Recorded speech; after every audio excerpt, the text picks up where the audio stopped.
So we have talked about there's Lux collection, we have talked about that is the classic collection, and there's also the essential collection. Essential collection, we have the halo, we have clip-on extensions, we actually have them in different textures, but we also have the tape-ins, which is an amazing, great option.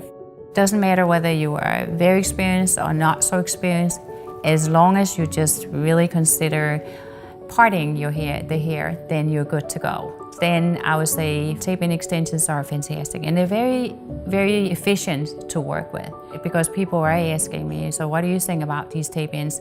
I think they're amazing, and that's also because Bohyme has less of a 1% return on tape-ins, which is unheard of in the industry. So the essential collection, I feel that, it's the DIYs, it's the DIY, I say bring it yourself.